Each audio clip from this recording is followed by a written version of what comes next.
महत्त्वाची बातमी, हिंदी भाषेविषयीचा जी.आर. रद्द झाल्यानंतर आता राज आणि उद्धव ठाकरे यांनी जनतेसाठी एकत्र पत्र लिहिलं आहे। मराठी जनांनी सरकारला नमवलं असे या पत्रामध्ये उल्लेख आहे। वाजत गाजत गुलाल उधळत विजयी मेळाव्याला या असं ठाकरे बंधूंनी आपल्या पत्रामधून नागरिकांना आवाहन केलं आहे। 5 जुलैच्या मेळाव्यात राज आणि उद्धव ठाकरे एकत्र येणार आहे। 5 जुलैचा मेळावा वरळी डोम मध्ये होणार आहे। याबद्दलचा संयुक्त पत्रक राज आणि उद्धव ठाकरेंनी काढलंय। पत्रकात काय म्हटलंय? आवाज मराठीचा, मराठी मातांनो, भगिनींनो आणि बांधवांनो, सरकारला नमवलं का? तर हो, नमवलं।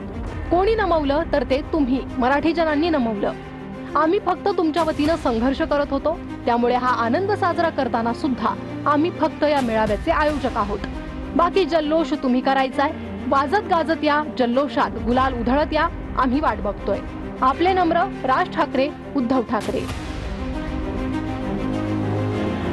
उद्धव ठाकरे आणि राज ठाकरे उपस्थित राहतील, ठाकरे एकत्र येतील त्या कार्यक्रमाच्या व्यासपीठावर। याच्याविषयी आता दुमत असण्याचं आणि शंका असण्याचं कारण नाही।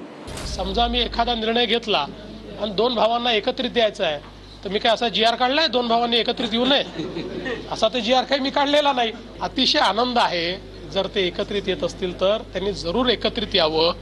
फक्त मी कालच म्हटलं, राज ठाकरे आम्हाला प्रश्न विचारतात, तोच प्रश्न त्यांनी उद्धव ठाकरेंना विचारला पाहिजे की तुमच्या काळामध्ये 1ली ते 12वी हिंदी सक्तीचा निर्णय का घेण्यात आला, हा प्रश्न कधीतरी विचारला पाहिजे। बाकी त्यांनी एकत्रित यावं, क्रिकेट खेळावं, हॉकी खेळावी, टेनिस खेळावं, स्विमिंग करावं, जेवण करावं, आम्हाला काही अडचण नाही। देवेंद्र फडणवीस यांनी जी.आर. काढल्यामुळे काही शिवसेनेची स्थापना झाली नाही ना, आणि देवेंद्र फडणवीस यांनी जी.आर. काढल्यामुळे मराठी माणसं एकत्र आली नाहीत। देवेंद्र फडणवीस यांनी जी.आर. काढला शिवसेना फोडण्याचा, तरी मराठी माणूस एकत्रच आहे। 5 जुलैला